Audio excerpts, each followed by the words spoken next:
Voilà. Bonjour à toutes et bonjour à tous. J'ai le plaisir de vous accueillir ici à Sion pour cette nouvelle édition de la conférence InnoVibes.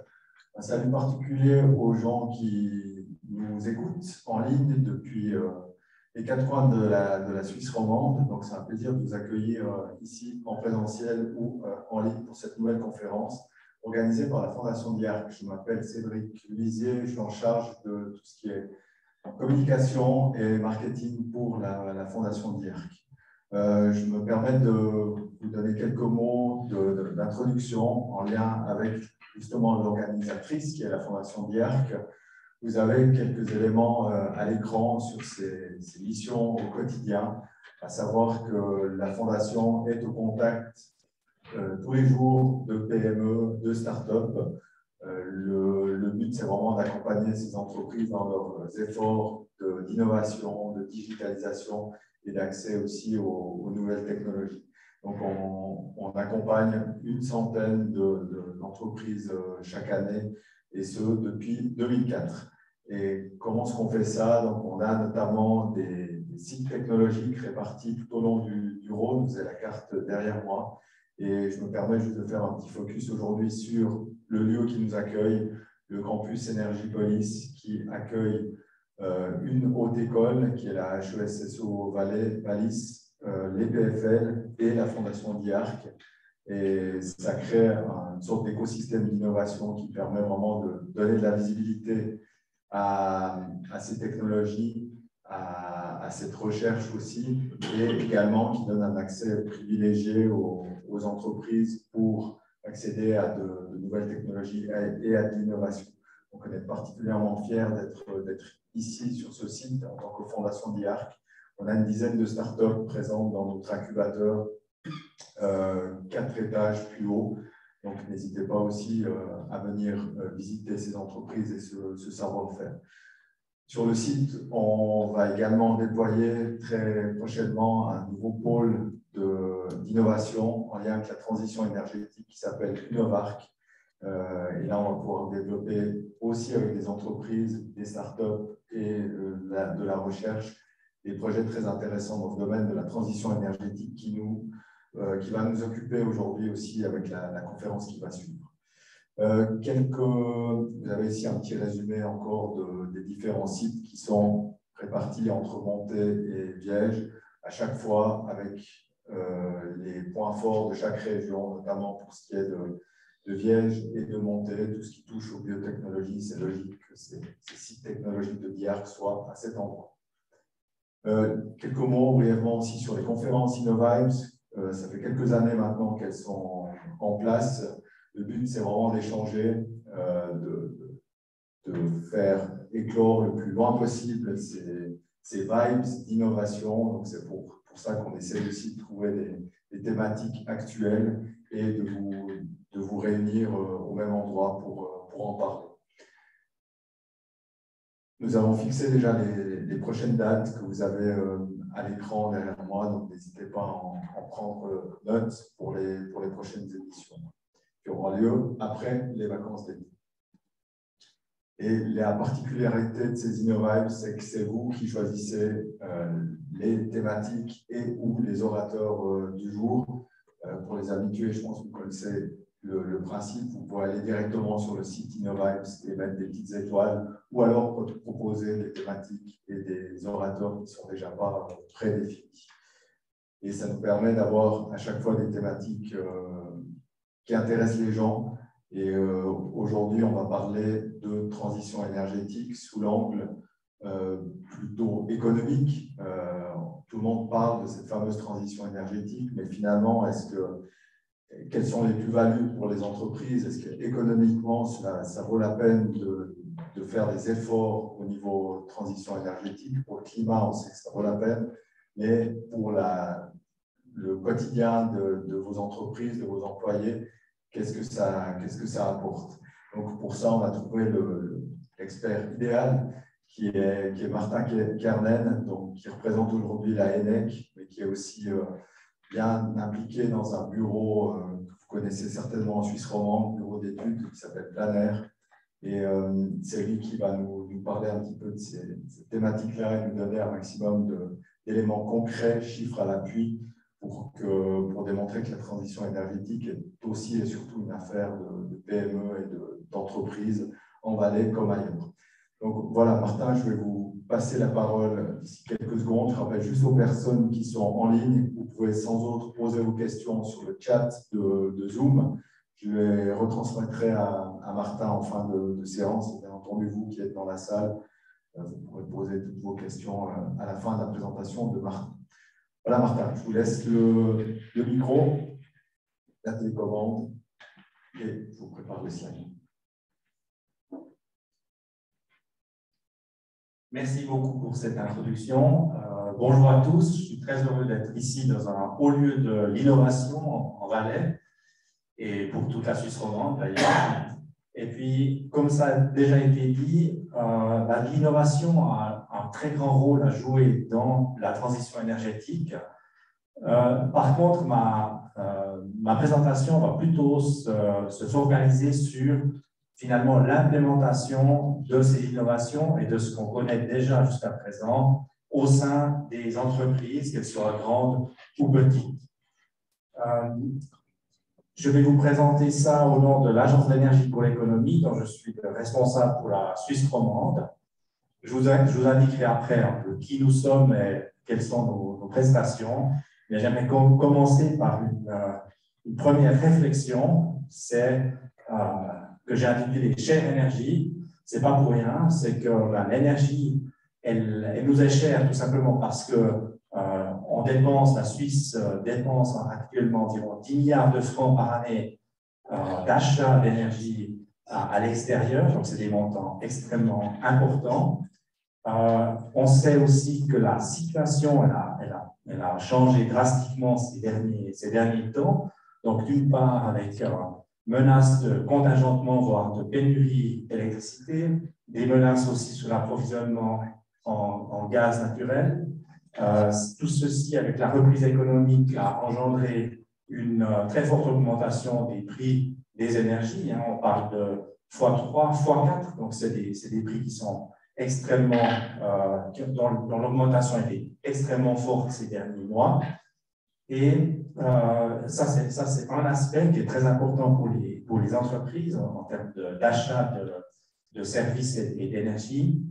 Mais il y a aussi tout l'autre aspect, finalement, qui s'inscrit plus dans une démarche de développement durable, où on voit d'une part que il y a de plus en plus de demandes du marché par rapport à des labels de développement durable, par rapport à une réduction des émissions de CO2 drastique au sein des entreprises. Également, les employés, les collaborateurs des entreprises sont de plus en plus demandeurs d'un comportement éthique de leur employeur. Et donc, tout ça, ça contribue finalement à mettre l'énergie au premier plan. Et la question qui se pose maintenant, c'est OK, on prend note de ce constat, mais finalement, qu'est-ce qu'on peut faire? Et ça, c'est la question fondamentale à laquelle les entreprises doivent maintenant répondre. Il y a certaines entreprises qui ont déjà une partie de la réponse déjà actuellement, et je me permets de présenter cette entreprise. Vous reconnaissez peut-être son ambassadrice, skieuse suisse de renom, avec un produit bien connu, le produit Ragusa ici. Le produit Ragusa, il est produit par les chocolats Camille Bloch à Courtelary, dans le Jura bernois. Et cette fabrique, elle fabrique environ 3500 tonnes de chocolat par année. Heureusement, pas tous pour la ragoût, évidemment. Et puis, cette entreprise a pris les choses en main et depuis 2014 a mis en œuvre toute une série d'actions de performance énergétique, donc de mesures d'économie d'énergie, au nombre de 40 depuis 2014, et a réussi ainsi à réduire de 75% ses émissions de CO2 par différentes mesures. Notamment, elle s'est raccordée à un chauffage à distance local. Elle a permis aussi à ce réseau de chauffage à distance de se développer parce que le chauffage à distance avait besoin d'un consommateur principal pour qu'économiquement ça vaille la peine. Et une des spécificités, c'est qu'ils ont aussi cherché à valoriser les cendres. Hein, vous savez que le bois qui brûle, la partie non combustible, c'est les cendres qu'on doit éliminer, normalement des charges spéciales, donc c'est des choses assez lourdes. Et puis là, ils ont cherché avec un repreneur de ces cendres et la cimenterie qui est à proximité peut valoriser ces cendres dans ces procédés. Donc, ici, on voit aussi qu'il y a un effort de valorisation des déchets qui sont générés par leur activité. Ils ne vont pas s'arrêter là. Ils ont aussi mis sur le toit déjà maintenant une installation solaire photovoltaïque qui a été primée dans le cadre des projets de l'Office fédéral de l'énergie, les projets phares de l'Office fédéral de l'énergie. Mais ils ne vont pas s'arrêter là. Ils ont l'ambition, dès 2023, d'être à 94% d'énergie locale, renouvelable. Et puis, avec l'innovation ici, une innovation qu'on peut maintenant mettre sur le marché, à savoir de produire de l'énergie électrique grâce à un nouveau procédé sur une chaudière à bois. Donc, on voit ici que l'innovation va aussi contribuer en parallèle à la mise en œuvre d'économies d'énergie, va aussi contribuer à leur succès. Ça, c'est une entreprise unique, disons. Qu'est-ce qu'on voit maintenant quand on regarde plus globalement les clients, quand seront atteints les clients de l'Agence de l'énergie pour l'économie, donc environ 4000, un peu plus de 4000 clients, des grandes entreprises comme des PME, sur le plan de la réduction des émissions de CO2. Donc, les clients de l'Agence d'énergie représentent environ 50% des émissions de CO2 de l'industrie en Suisse. Donc, c'est tout à fait marquant comme pourcentage. Et on voit ici la ligne bleue, c'est la ligne qui présente l'engagement que ces entreprises avaient pris vis-à-vis de la Confédération et des cantons en termes de réduction des émissions de CO2. Ça, c'est la ligne bleue. On voit qu'environ les entreprises s'étaient engagées à réduire de 8% leurs émissions de CO2, mais on voit qu'à fin 2020, on n'a pas encore les chiffres 2021, ils sont en train d'être validés par la Confédération, mais on voit qu'à fin 2020, on est déjà en gros à 15% d'amélioration grâce aux différentes mesures d'efficacité énergétique que les entreprises ont pu mettre en œuvre depuis 2012. Maintenant, la question, vous savez que la Suisse s'est engagée à réduire drastiquement ses émissions de CO2 par rapport à 1990, qui est l'année de référence, donc 20% en 2020, 50% en 2030 et à l'horizon 2050, réduction à zéro émissions nettes pour la Suisse. Donc ça, c'est conforme à l'accord de Paris et c'est l'engagement que la Suisse a pris. Maintenant, où en sommes-nous par rapport à cet engagement? Et notamment, je regarderai surtout la ligne bleu foncé qui représente l'industrie. On voit que l'objectif qui avait été fixé pour l'industrie, de passer de 14 à environ 11 millions de tonnes d'équivalent CO2 depuis 1990 jusqu'en 2020, a été atteint, juste atteint, mais quand même atteint. Et on voit finalement que d'autres secteurs, notamment la mobilité, il y a eu un décrochage évidemment en 2020 avec la crise du Covid, mais c'est là où actuellement on a un souci de réduction des émissions de CO2. Et puis on voit que le bâtiment réduit aussi assez fortement ses émissions. La question c'est, est-ce que ça suffit? Est-ce que ces efforts, cette démarche qui est faite jusqu'à présent, est-ce qu'elle est suffisante pour atteindre les objectifs? Alors j'ai fait sur la base des chiffres de l'Office fédéral de l'environnement qui sont ceux entre 2012 et 2020, en bleu foncé, ici à gauche du graphique. J'ai fait l'extrapolation par rapport à trois tendances. Une première en bleu foncé qui serait la tendance, simplement la réduction linéaire par rapport à la tendance qu'on a vécue entre 2012 et 2020. C'est environ 2,5% par année de réduction. Une courbe rouge où là, on dit en 2050, on veut être à zéro carbone. Et puis, une troisième courbe, la verte, qui est la même chose, c'est-à-dire qu'on définit qu'en 2040, on devrait aboutir à un zéro carbone.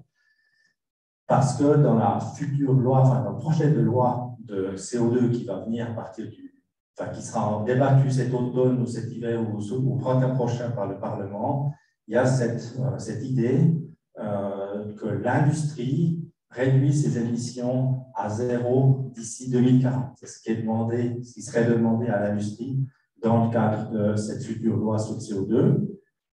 Alors, on peut se poser la question pourquoi est-ce que la Confédération souhaite avancer cette date pour l'industrie.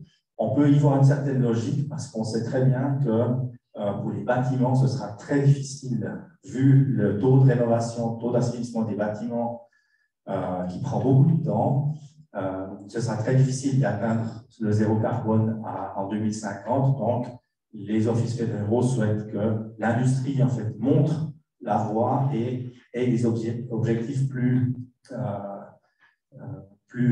rapides, des objectifs de réduction d'émissions de CO2 plus rapides. Donc, on voit très bien que la tendance qu'on a vécue depuis 2012, si on la poursuit simplement, entre guillemets simplement, eh bien, on n'atteindra pas l'objectif. Donc, ça veut dire, en d'autres termes, qu'on doit mettre une vitesse supérieure pour atteindre les objectifs qui sont définis par la Confédération. Alors, on peut se demander effectivement comment et quelles sont les implications, les conséquences pour les entreprises. Ici, je me suis permis de mettre un dessin de feu mix et remix, qui avait fait cette caricature des réductions des émissions de CO2 en Europe, en disant, ben voilà, la situation s'améliore parce que les entreprises finalement ferment en Europe. Alors, c'est évidemment pas ce qu'on veut.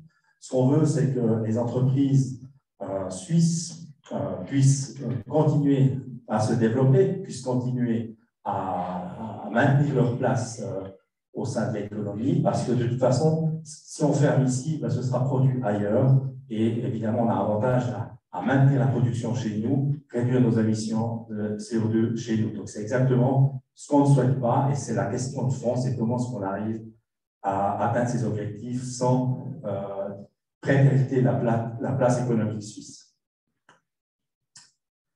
J'ai ici encore trois exemples de réalisations concrètes. Tout d'abord, ici, un exemple avec une entreprise de haute horlogerie qui, depuis 2014, a mis en place 10 actions de performance énergétique, qui a réduit sa consommation d'énergie de plus d'un tiers, et puis qui a réduit de 100% ses émissions de CO2.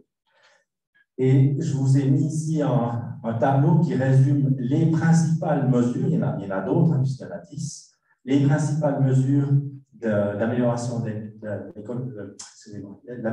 de l'efficacité énergétique et de réduction des émissions de CO2, avec ici l'économie d'énergie, d'achat d'énergie qui est engendrée par la réalisation de ces mesures.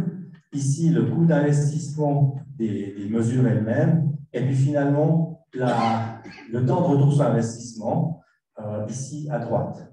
Et ce qu'on constate, et ça c'est un constat qu'on peut faire dans énormément d'entreprises, c'est qu'il y a une très grande, et encore un très grand potentiel d'économie d'énergie rentable. Et notre message vraiment, c'est faisons déjà ces mesures d'économie d'énergie. Donc ici, on voit que cette entreprise a réduit drastiquement ses coûts d'énergie, d'achat d'énergie avec ses 33%, réduit complètement ses émissions de CO2 et est au niveau financier est gagnante par rapport à cette démarche. Un deuxième exemple que j'aime bien, il est très marquant finalement sur un changement de perspective, un changement de perception de la chose. Ici, on est dans une entreprise de cartonnage, donc c'est une entreprise qui découpe les cartons d'emballage, par exemple de votre iPhone ou d'autres produits.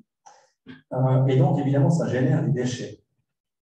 Et ces déchets, jusqu'à il y a quelques années, ils étaient transportés par un gros ventilateur qui tirait de l'air et qui transportait ces déchets. Ensuite, ces déchets étaient séparés de l'air dans un cyclone et l'air était rejeté à l'extérieur. Dans une démarche d'optimisation énergétique, cette entreprise a pris la décision de refaire son parc machine et de réorganiser sa production.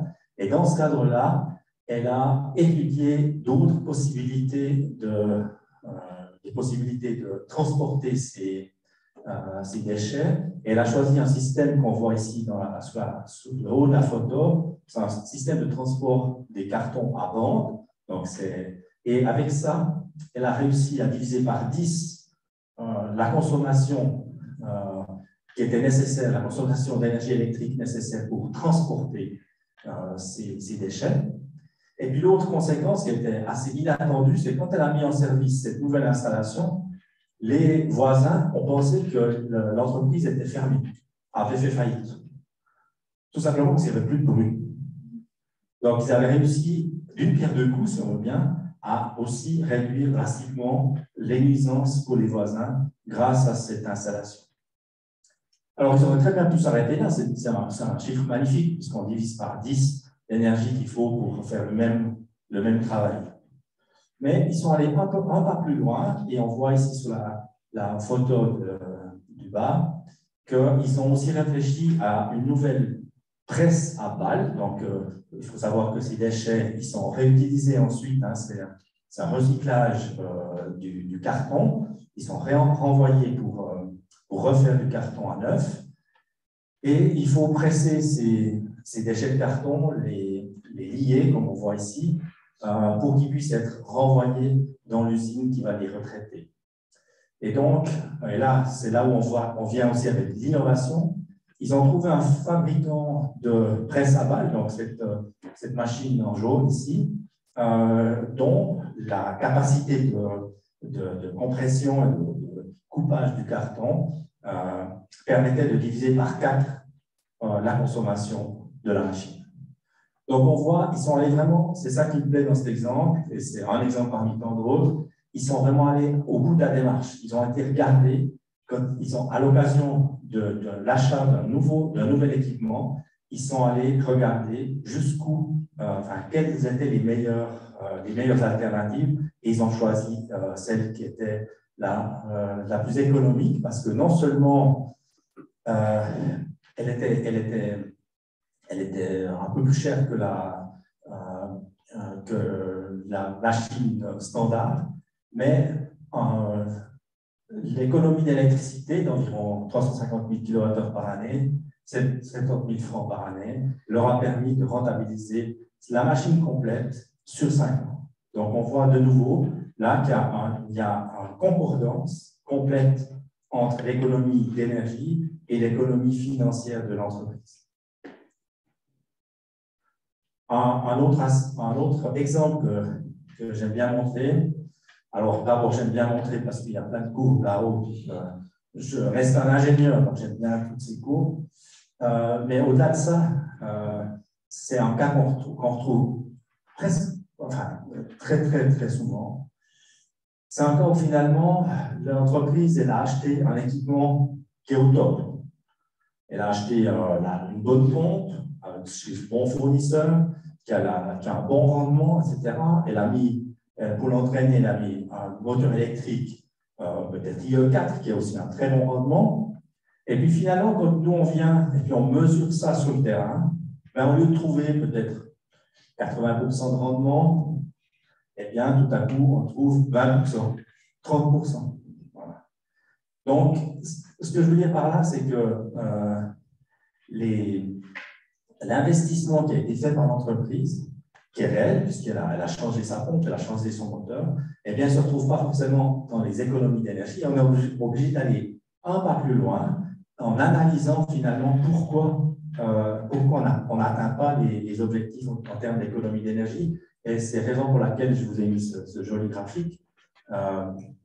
C'est que finalement, ces pompes et ces ventilateurs, c'est aussi toujours cette même problématique, ils ne fonctionnent pas, ils fonctionnent rarement à leur meilleur point de fonctionnement. On les dimensionne pour un certain besoin, en termes de débit, en termes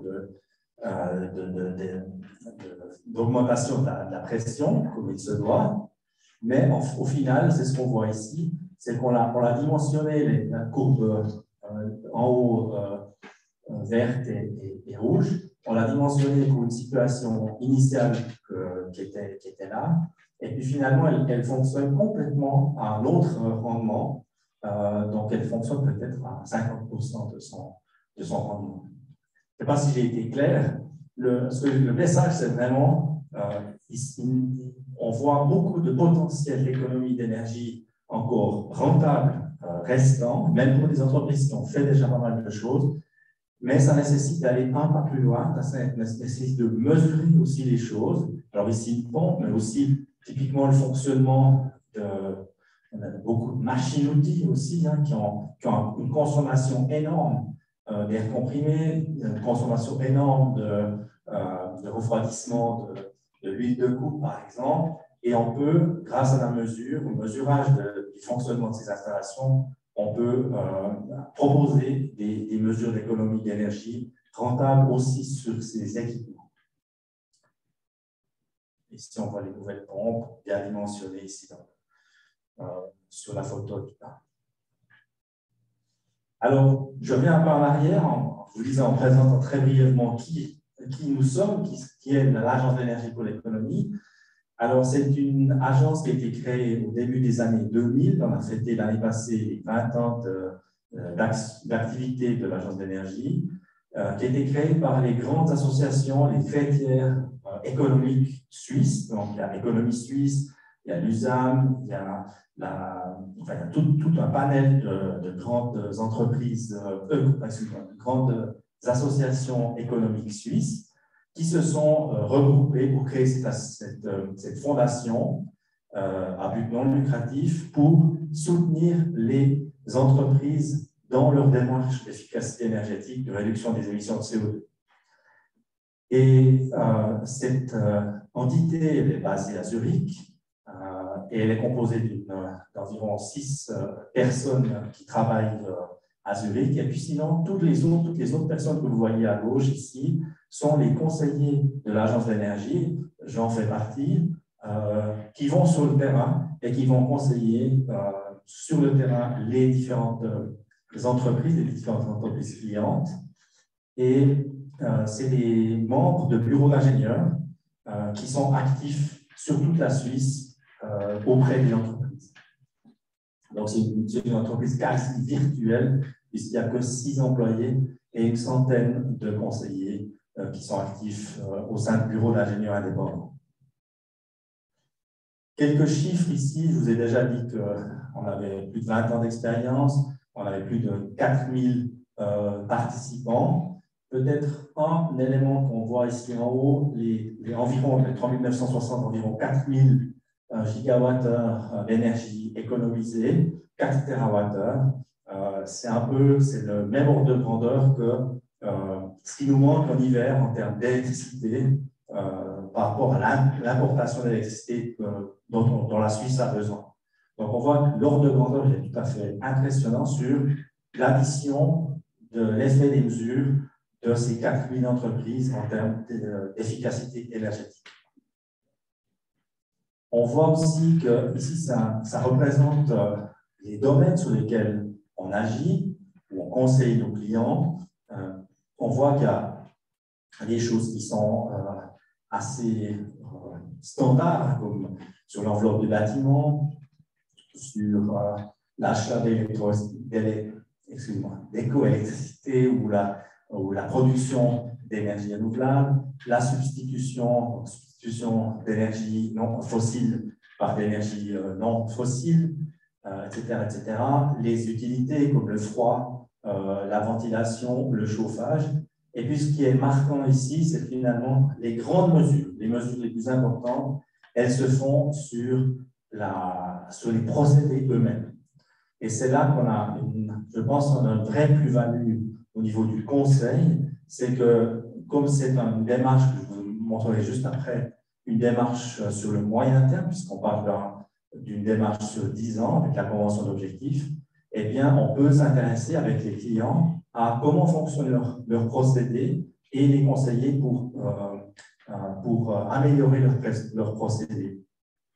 Donc, c'est ce qu'on voit ici, c'est plus de la moitié des mesures qui sont liées directement au procédé, alors que habituellement, un bureau d'ingénieur qui vient une seule fois sur le site, eh bien, il ne pourra pas toucher les procédés, il aura du conseil plutôt sur la partie de gauche, des conseils sur les utilités en particulier.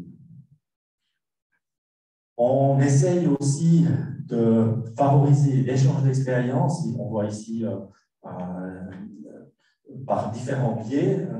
Le biais le plus standard, c'est des séances de groupe où on regroupe des gens soit d'une même région, soit d'une même activité économique. Et on présente finalement les actions de performance énergétique qui ont été réalisées dans une entreprise, et en échange, les bonnes idées des uns peuvent inspirer les autres, évidemment. En termes de prestations, la prestation qu'on l'on offre de manière standard, c'est cette convention d'objectifs, je viendrai juste après, mais depuis quelques années maintenant, on a développé plusieurs autres prestations, dont ce qu'on a appelé le plan de décarbonation, dont je vais vous parler après. Et puis, dans le cadre de la convention d'objectifs, on peut aussi intégrer d'autres éléments, comme le conseil sur les soutiens financiers, la conformité aux accords de Paris et aussi un engagement par rapport au transport. Alors, la convention d'objectifs universels qui est ici, c'est vraiment l'outil. Notre objectif en proposant ça, c'est de proposer à l'entreprise une démarche sur le moyen terme, sur 10 ans, qui lui permette d'investir au fur et à mesure dans les mesures rentables. Et c'est au moyen de ce qu'on appelle cette convention d'objectifs. Quand on dit convention d'objectifs, c'est vraiment le terme qui convient, puisque l'entreprise s'engage vis-à-vis de la Confédération et du canton à atteindre certains objectifs en termes d'augmentation de l'efficacité énergétique et de réduction de ses émissions de CO2. Donc, ça permet, on verra après comment on procède, mais ça permet de formaliser finalement un engagement de l'entreprise.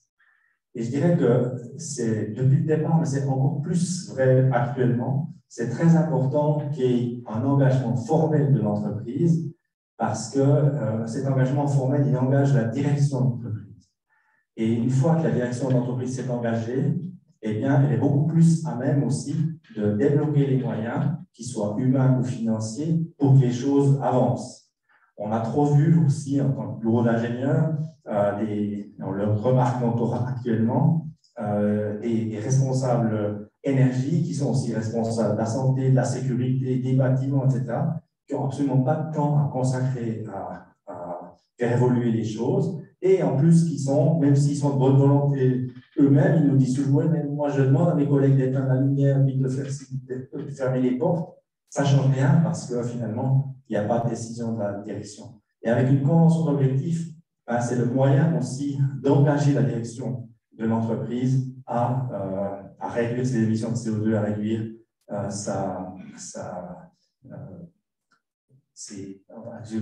à améliorer son efficacité énergétique. Cette convention d'objectifs, elle a pour objectif primaire, c'est des économies de CO2 et d'énergie. Et comme objectif secondaire, ou peut-être carotte, c'est une carotte supplémentaire. C'est la base pour le remboursement de la taxe sur le CO2. Donc, l'instrument a été prolongé jusqu'à fin 2024 maintenant pour exempter les entreprises qui émettent plus de 100 tonnes de CO2 par année. Et il sera aussi dans le projet de la future loi sur le CO2 2025-2030, eh bien, aussi cité comme moyen pour être remboursé de la taxe sur le CO2. Pour certaines entreprises, typiquement certaines entreprises qui consomment beaucoup d'énergie électrique, là, c'est aussi la base pour le remboursement du supplément réseau. Le supplément réseau, c'est 2,3 centimes par kilowattheure d'électricité consommée. On a plusieurs clients en Valais qui bénéficient de ce remboursement du supplément réseau, notamment des remontées mécaniques, mais pas uniquement. Et puis finalement, les grands consommateurs, donc la loi cantonale, alors en Valais, vous savez mieux que moi, la loi cantonale est en discussion, va être discutée au Parlement cet automne, si je ne m'abuse. Et puis dans cette révision de la loi cantonale sur l'énergie, il y a un article sur les grands consommateurs. Donc si vous voyez ça, ben, soyez rassurés, c'est vraiment dans cette... en tant qu'entreprise, vous pouvez vous engager pour ces différents éléments avec un seul instrument. Notre objectif aussi, c'est de réduire la notion administrative de la chose, puisque avec une seule convention, vous pouvez bénéficier de ces 4 résultats. Très brièvement, comment est-ce qu'on procède quand une entreprise entre dans la démarche? Le premier pas, c'est ce qu'on appelle un check-up énergétique, c'est un audit énergétique. Alors, on verra après comment ça se passe. Et le résultat de cet audit énergétique, il est discuté avec l'entreprise, parce qu'évidemment, c'est l'entreprise qui s'engage, ce n'est pas l'agence d'énergie qui s'engage au nom de l'entreprise, c'est l'entreprise qui s'engage. Donc, les mesures qui sont dans la convention d'objectifs, eh bien, elles sont issues de cette discussion avec l'entreprise. Une fois que c'est adapté aux besoins de l'entreprise, eh bien là, l'entreprise signe la convention d'objectifs et c'est à elle de mettre en œuvre les mesures, les actions de performance énergétique. L'agence d'énergie peut la conseiller, mais n'a pas de rôle de bureau d'ingénierie.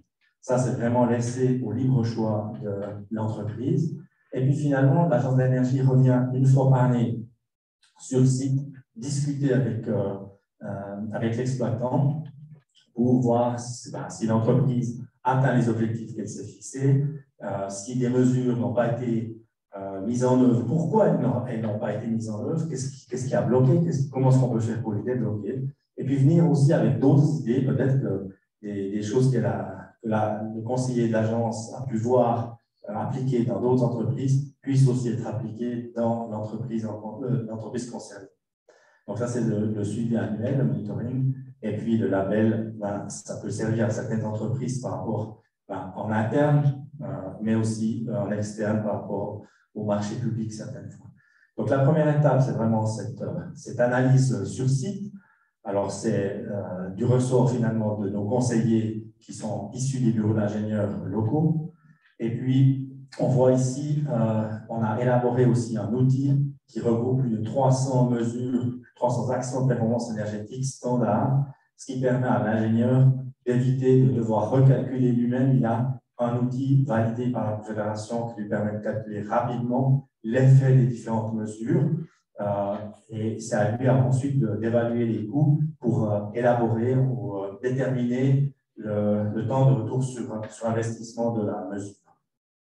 Donc ça touche toutes sortes de domaines, que ce soit sur la production de la vapeur, sur l'éclairage, sur la production d'air comprimé, différents éléments des procédés, etc. Ça, c'est le premier pas. Le deuxième pas, c'est l'élaboration de la convention d'objectifs elle-même. Ici, on voit la convention d'objectifs avec en bleu ce qui sera l'engagement de l'entreprise elle-même. Et puis en jaune, la ligne jaune ici, on voit finalement qu'elle est formée par l'addition de l'effet des mesures qui ont été évaluées et dont le temps de retour sur investissement est rentable, et c'est l'addition de l'effet d'usure concrète sur le terrain qui forme finalement l'objectif. Il est simplement linéarisé. La ligne bleue, c'est simplement une linéarisation de l'effet des mesures qui ont été évaluées ici et dont le temps de retour sur investissement est inférieur ou égal à 4 ans pour les procédés et 8 ans pour tout ce qui est utilité et bâtiment. Donc, ce que je veux dire par là, c'est que c'est très concret. L'entreprise, avec sa convention d'objectif, elle a vraiment une liste des actions de performance énergétique qu'elle peut mettre en œuvre, avec une estimation des coûts. Évidemment, ce n'est pas un projet complet, mais c'est une estimation des coûts, une estimation de l'effet d'économie et le temps de retour sur investissement. Elle peut décider à ce moment-là d'investir. Et c'est ce qu'on voit très souvent, c'est que finalement, nous, on prévoit d'entente avec l'entreprise qu'on va mettre en œuvre des mesures au fur et à mesure. Et puis l'entreprise, souvent, peut-être se dit, bon, ben, maintenant, j'y vais, je me décide, eh bien, elle fait beaucoup de choses les 3 premières années, parce qu'elle sait ce qu'elle a à faire, elle voit son avantage de mettre ça en œuvre, et elle le fait rapidement. Et puis, la cerise sur le gâteau, si on veut bien, c'est ce label qui est accordé aux entreprises qui atteignent leurs objectifs. Et ce label peut être utilisé évidemment à l'interne pour montrer aux collaborateurs qu'il y a un vrai effort qui est fait, une vraie démarche d'économie d'énergie, de réduction des émissions de CO2 qui est fait au sein de l'entreprise, mais aussi pour les marchés publics, on peut prouver avec ça que l'entreprise fait son devoir en termes d'efficacité énergétique et de réduction des émissions de CO2. Je passe à un dernier chapitre qui est, j'ai dit avant que finalement, on devait mettre une vitesse supérieure, puisqu'on a vu que si on continue la tendance comme on l'a vécu ces dernières années, c'est bien, c'est une tendance positive, hein, mais ce ne sera peut-être pas suffisant pour atteindre les objectifs. Donc, il y a d'autres choses à mettre en œuvre. Peut-être que certains d'entre vous ont entendu parler de SBTI, Science Based Target Initiative, qui est un label qui commence à être connu en Suisse. Je montrerai après les entreprises qui se sont déjà engagées. Et puis, je vais vous montrer aussi ce que l'Agence d'énergie propose dans ce domaine. Donc, je commence par le Science Based Target. C'est finalement l'accord de Paris, l'engagement de la Suisse, c'est ce qu'on a vu déjà précédemment. Et puis maintenant, l'engagement Science Based Target, SBTI, c'est un engagement purement volontaire des entreprises. C'est la traduction de l'engagement de l'accord de Paris pour l'entreprise. Elle dit, ben voilà, c'est la retranscription finalement de ces engagements au niveau de l'entreprise. Alors très concrètement, qu'est-ce que ça signifie? Non, je n'ai pas ça là. Voilà, je vais revenir ici. Qu'est-ce que ça signifie? Ça signifie que d'ici 2030, l'entreprise doit avoir réduit de moitié ses émissions de CO2. Donc, ça peut être un très grand défi pour les entreprises qui ont peut-être déjà beaucoup fait. Mais ça, c'est les accords de Paris. Et puis, à l'horizon 2050, qu'on ait réduit à 0 les émissions de CO2 de l'entreprise. Alors, en principe, par des mesures en interne, mais il y a aussi une certaine flexibilité pour avoir une compensation des mesures qui sont incompressibles au sein de l'entreprise. Et ce n'est pas le but. Le but vraiment de l'SBTI, c'est que les entreprises réduisent elles-mêmes leurs émissions de CO2. On voit ici les entreprises qui se sont engagées. Et certaines, alors il y a des entreprises du monde horloger, il y a des entreprises de différentes technologies, et puis il y a des entreprises qui vont avoir beaucoup d'effets sur les autres. Un Nestlé, un Micro, il y a Denner, il y a la Coop aussi qui s'est engagée, c'est parce que c'est déjà là-dedans, il y a Lidl, la Coop, etc. Là, c'est clair, quand eux, ils s'engagent Là, ils s'engagent pour eux-mêmes, pour leur magasin, etc. Mais tout à coup, ils regardent à côté, et puis à côté, il y a qui? Il y a leurs fournisseurs. Ils disent, cher fournisseur, eh bien, moi, je me suis engagé SBTI, ben, toi, tu dois aussi t'engager SBTI. Parce que finalement, pour beaucoup d'entreprises, et notamment les entreprises de distribution alimentaire, eh bien, la majorité de l'impact CO2, il n'est pas dans leurs propres installations, il est avant, dans la production des biens agricoles et leur transformation. Et c'est pour ça que, finalement, avec ces grandes entreprises, eh bien, ça va avoir un effet sur beaucoup d'autres entreprises. Et de la même manière que vous avez un groupe Richemont qui s'engage, eh bien, eux aussi, ils vont, à un moment ou à un autre, s'adresser à leurs fournisseurs, à tout le microcosme de la microtechnique et de l'horlogerie, pour aussi qu'ils s'engagent sur SBTI. Donc, il faut savoir que c'est un levier très, très important qui va venir aussi pour des petites des PME. Là, peut-être, alors c'est juste pour montrer ici un peu l'adéquation entre ce qui est fait au sein de l'Agence d'énergie et puis SBTI. On voit que, si vous voulez, ce qui est marquant, disons, ce que j'aimerais mettre ici en évidence, c'est vraiment cette division par deux des émissions de CO2 de l'entreprise sur les scopes 1 et 2, donc ce qui est lié à la consommation directe du site industriel depuis 2018 jusqu'à 2030. Et c'est ça qui sera déterminant pour pouvoir s'engager SBTI. Là, se pose vraiment la question pour l'entreprise, elle est peut-être incitée ou contrainte par son client. On l'a vu avant Camille Bloch. Chez Camille Bloch, le directeur de production, il a été sollicité par Denner. Denner est venu lui dire, écoute, si tu veux continuer à vendre tes produits chez moi, eh bien, tu dois t'engager SBTI. Et la question qui se pose, SBTI, c'est assez simple à comprendre, c'est divisé par deux, c'est émissions de CO2 d'ici 2030. C'est simple à comprendre. Là, ce qui est plus difficile, c'est comment il va y arriver. Et c'est pour ça que l'Agence d'énergie maintenant propose une démarche complémentaire à celle de la Convention d'objectifs. C'est une démarche aussi qui est soutenue par l'Office fédéral de l'énergie pour aller plus en profondeur au sein des entreprises pour voir comment elles peuvent atteindre cet objectif ambitieux. Alors, on voit à droite ici un peu ce qui est assez classique, finalement. C'est toutes les mesures d'efficience énergétique, dont on a vu un certain nombre d'exemples jusqu'à présent. Les réseaux chaud et froid, évidemment, quand on se raccorde à un chauffage à distance, après, c'est le chauffage à distance. Si on se raccorde à un chauffage à distance à bois, c'est clair qu'on diminue drastiquement ou totalement ces émissions de CO2.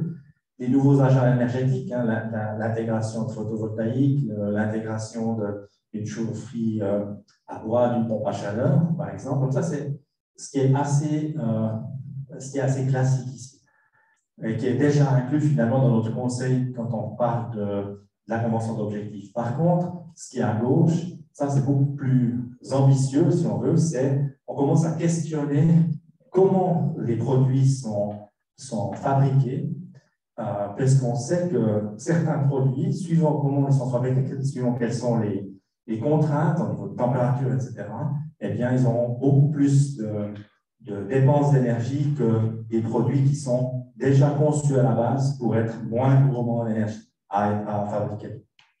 Donc, c'est vraiment cette évolution des processus, des technologies, le changement des produits qui est vraiment au centre de cette analyse. C'est-à-dire que les conseillers de l'Agence d'énergie ne sont pas des spécialistes de tous les domaines, donc ils font appel aux spécialistes des différents domaines pour trouver les bonnes solutions. Et puis, le dernier point, réduction, compensation, captage et stockage, utilisation du CO2. Donc ça, il y a pas mal d'innovations et pas mal de recherches qui est faite, notamment aussi ici par le professeur Maréchal. Mais ce n'est pas encore, au point, sur le marché actuellement. Et ça reste un petit peu pour les années futures finalement une solution complémentaire à celle qu'on aura pu trouver sur les autres, dans les autres domaines. Après, je vous épargne un peu ça, c'est simplement le déroulement de ces analyses. Et pour arriver directement au résultat final, ici, on a en haut la description des différentes types de mesures dans les 6 catégories que vous avez vues précédemment. Et puis, avec l'entreprise, on se met d'accord sur un planning un peu. Alors, vous pouvez dire un peu de la structure sur nuage. On parle de 2035, 2040 ou 2050. Vous aurez raison en disant ça. Il y a peut-être quelque chose de très réaliste jusqu'à 2030, qui est aussi l'horizon pour une convention d'objectifs. Ce qui est au-delà, c'est un peu plus hypothétique, mais ça donne un peu la direction. Ça donne aussi conscience aux entreprises de ce qu'elles peuvent faire, peut-être pas tout de suite parce que les technologies sont peut-être pas mûres, pas tout de suite parce que les investissements sont très importants, mais ça donne cette perspective. Et notre idée, c'est les entreprises qui auront fait cette démarche maintenant, 2022, 2023, 2024, eh bien, tous les 3 ans, elles remettent à jour ce plan de décarbonation pour être sûr d'atteindre le zéro carbone en 2050. On voit donc ici, au milieu, c'est l'évolution de ces émissions de CO2, et puis tout en bas, c'est l'investissement qu'il faudra consentir pour atteindre cet objectif. Finalement, en conclusion, donc c'est toujours chère énergie. L'énergie, c'est la vie. Et sans énergie, on ne vit pas. Sans énergie, on ne produit rien non plus. Les entreprises ont fait beaucoup d'efforts. Elles sont incitées à faire encore plus d'efforts au niveau IT, au niveau sécurité, informatique, etc.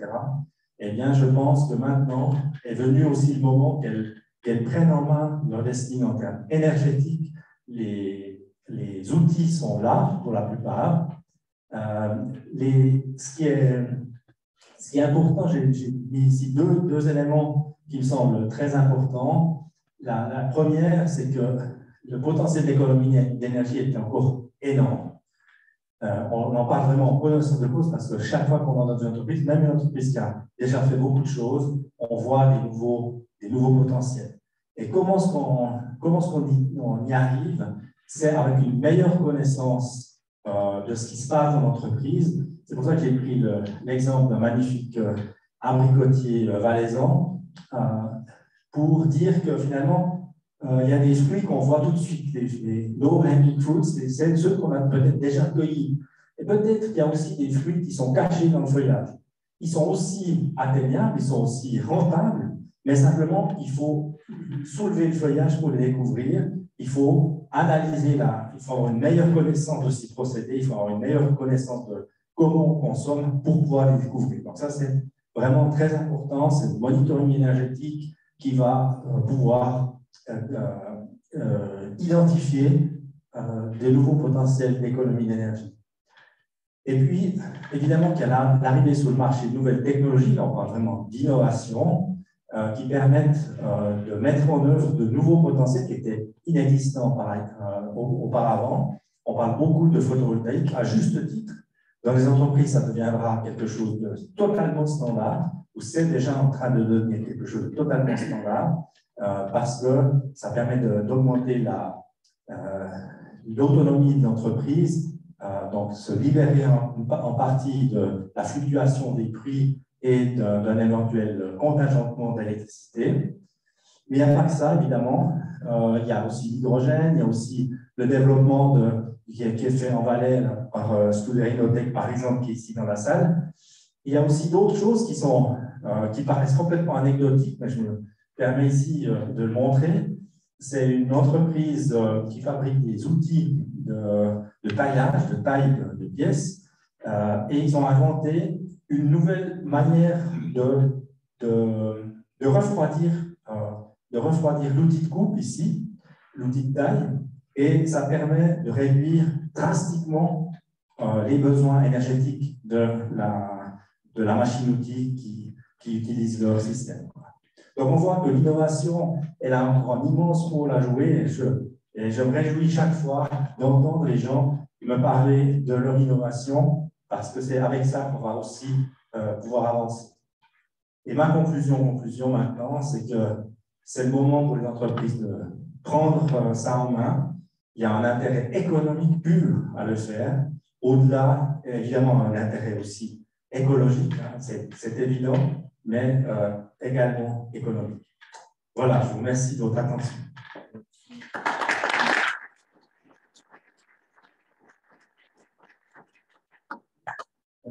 Merci Martin pour cette présentation. On a quelques questions en ligne. Je commence par la première avant de donner la parole à la salle. On a écouté de loin, visiblement, on a une question par rapport à l'accompagnement. Est-ce qu'une PME française peut être accompagnée ou est-ce que c'est uniquement pour la Suisse? Alors, l'Agence d'énergie pour l'économie n'est pas active en France, mais évidemment que les méthodes qu'on utilise, elles sont à disposition et on peut volontiers offrir, simplement cette entreprise peut nous contacter, on est volontiers à disposition pour offrir nos services si ça fait du sens. Il y a une autre question qui est un peu double finalement. Comment est-ce qu'on initie un de ces projets? Est-ce que c'est forcément le patron de l'entreprise qui va prendre cette décision ou est-ce que de votre expérience, ça vient plutôt des employés qui forcent quelque part leur patron à être plus efficace, pas dans le travail, mais dans l'efficience énergétique? Oui, alors c'est-à-dire que nous, on essaie plutôt de discuter avec les patrons parce qu'au final, ils vont s'engager au nom de leur entreprise, c'est eux qui vont signer au final. Après, c'est clair, s'il y a quelqu'un en interne, et c'est ce qu'on remarque maintenant de plus en plus, les gens sont très sensibilisés aussi. On a vu aussi un changement avec les grèves du climat. J'ai constaté ça, que les gens sont beaucoup plus réceptifs à ces thématiques. Aussi, avant les crises qu'on vient de décrire ici avec les augmentations de prix, mais aussi à titre personnel. Ils ont peut-être des enfants qui sont allés manifester lors des grèves de climat et ils ont été sensibilisés avec ça. Et je pense qu'un patron qui va écouter son employé, lui dire, son collaborateur, si c'est un bon collaborateur en particulier, il va certainement prendre en considération ça et puis demander à son collaborateur d'initier cette démarche. Et c'est clair que nous, on travaille beaucoup avec les personnes, les responsables HSE, à ce niveau-là de l'entreprise. Des gens qui comprennent aussi la technique, c'est important qu'on ait en face des gens qui sont aussi reliés à la technique. Est-ce que ça veut dire que ce n'est pas dédié à toutes les entreprises que vous venez de présenter, notamment les plus petites, les micro-entreprises? Est-ce qu'elles aussi, elles peuvent entamer ce type de démarche ou faire des efforts et finalement économiser? Alors, on encourage toute entreprise à faire ces efforts.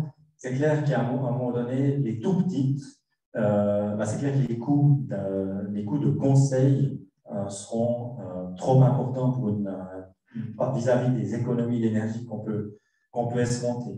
Donc, pour les tout petites, il y a d'autres méthodes qui s'appliquent aussi. Ça s'appelle le programme PAIC, qui est soutenu par la Confédération, où là, c'est un audit ponctuel, vraiment un jour sur site, et on encourage les TPE, les très petites entreprises et petites PME à s'adresser plutôt à ça.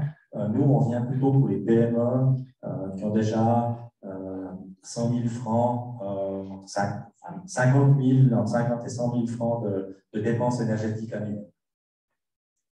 On a une idée approximative du coût d'entrée au niveau conseil ou... Alors, tous nos prix sont affichés sur Internet. Donc, si vous envoyez la présentation, on pourra mettre le lien aussi sur la feuille de prix. C'est des prix qui vont d'environ 2 000 francs par année jusqu'à 6 000 francs pour les entreprises plus grandes, plus complexes. Ok, merci beaucoup. Est-ce que dans la salle, il y aurait des questions complémentaires pour M. Kernen? Vas-y. Est-ce qu'il y a des subventions disponibles pour une société qui aimerait être SBTI, par exemple?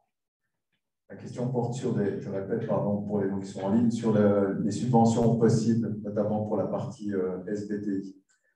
Alors, pour l'engagement SBTI, à ma connaissance, il n'y a pas de subvention. Par contre, si l'engagement, si vous dites, j'ai envie de m'engager SBTI, mais je veux m'assurer que mon engagement il est réaliste, comment je vais l'atteindre? À ce moment-là, ce sera un plan d'incarbonation. On n'est pas les seuls à poser ça, hein, mais c'est ce produit-là ou un produit concurrent. Et puis ceux-là, ils peuvent être soutenus par la Confédération à hauteur de 40%. Merci. Une question? Oui. Est-ce que les prévisions que vous faites d'entrée de jeu, est-ce qu'elles se réalisent dans tous les cas? Est-ce que vous avez un retour d'expérience? Les prévisions de réduction et les prévisions d'économie de... Alors, la question est, est-ce que la l'ANEC fait juste ses calculs? Bien sûr. Bon. Mais plus sérieusement, vous avez vu le résultat global de toutes les entreprises. Voilà. Après, il y a évidemment toujours des cas particuliers. Une entreprise, par exemple, pour couler les revêtements routiers, bitume, hein, elle a un certain nombre de mesures standards qu'elle peut mettre en œuvre, hein, typiquement couvrir les stocks de sable et de gravier, etc., faire différentes mesures comme ça. Une fois qu'elle les a mises en œuvre, ben voilà, elle est dépendante simplement du marché. Elle ne peut pas faire mieux que ça, à moins de réinvestir complètement dans une nouvelle installation qui serait peut-être meilleure énergétiquement, mais qui n'entre pas dans les critères de temps de retour sur investissement. Donc, c'est clair qu'on est aussi confronté à des cas particuliers. Il y a des fois aussi, on voit, alors ça c'est un exemple, un autre exemple où on voit aussi que des PME, des petites PME, elles s'engagent pour faire une convention d'objectifs, elles s'engagent en principe sur 10 ans, et puis elles sont convaincues, en bout de 3 ans, au bout de 2 ans, elles ont tout fait, au bout de 3 ans, voilà, il n'y a rien de plus à faire, parce que voilà, on a fait tout, hein, finalement. Eh bien, celles-là, on les libère. Elles peuvent arrêter leur convention d'objectifs pour celles qui ne sont pas engagées au niveau CO2 ou remboursement de supplément réseau. Et puis, elles ont fait leur job. Donc, ça peut aussi arriver. Juste donc, éventuellement une dernière question. Pas... Oui, allez-y. Toutes les entreprises sont propriétaires de leurs bâtiments. Alors, est-ce que vous avez indiqué des astuces pour les locataires, les entreprises locataires, pour un peu inciter leurs propriétaires à prendre les mesures? Comment les entreprises locataires peuvent inciter leurs propriétaires à prendre des mesures? Alors, c'est effectivement souvent une problématique parce que la démarche présuppose que celui qui s'engage, il est aussi propriétaire, parce que c'est lui qui peut agir au final. Maintenant, il y a différents cas de figure. Il y a un cas de figure, quand le canton du Valais se sera engagé, aura sa nouvelle loi sur l'énergie avec l'article sur les grands consommateurs, c'est-à-dire si vous êtes un grand consommateur, forcément le site lui-même sera un grand consommateur, et donc vous pourrez demander à être dans une démarche commune. Et puis après, si vous engagez pour la réduction de CO2, avec l'exemption de la taxe sur le CO2, eh bien là, vous devez aussi considérer l'enveloppe du bâtiment, par exemple, ou les installations techniques qui alimentent le bâtiment. Et dans ce cas de figure, vous devez vous assurer que le propriétaire va vous suivre dans la démarche. Mais ce n'est pas toujours simple. Merci beaucoup, Martin. Le temps file très vite, donc on va devoir arrêter ici. Donc, merci encore pour votre présence, pour cette présentation. Merci à vous. Et bien entendu, qu'on vous enverra le replay et les présentations. Reste à moi à vous remercier de votre présence et je vous donne rendez-vous en septembre pour une nouvelle édition des conférences InnoVibes.